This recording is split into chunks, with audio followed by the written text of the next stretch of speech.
राहाता येथील ग्रामीण रुग्णालयामधील पिण्याच्या पाण्याचे कूलर गेल्या अनेक दिवसांपासून बंद अवस्थेमध्ये असल्याने रुग्ण व नातेवाईकांचे मोठे हाल होत आहेत। उपचारासाठी येणाऱ्या व दाखल असलेल्या रुग्णांना पिण्याच्या पाण्यासाठी बाहेरून बाटली बंद पाणी विकत घेण्याची वेळ येत असल्यामुळे रुग्णांमध्ये नाराजी व्यक्त केली जात आहे।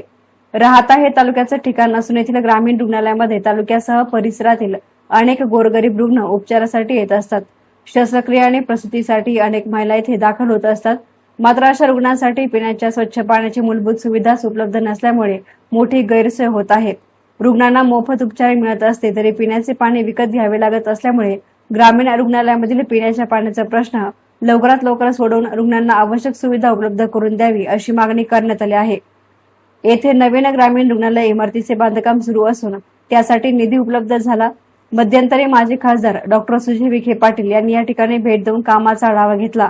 त्याचबरोबर रुग्णालयामधील सोयी सुविधांचा आढावा घेणं गरजेचं होतं। इतरही समस्यांकडे लक्ष देऊन डॉक्टर विखे पाटील यांनी संबंध प्रशासनाला जाब विचारावा असे रुग्ण व सामान्य नागरिकांची अपेक्षा आहे। एसएन मीडियासाठी प्रतिनिधी संदीप वावळ, राहाता।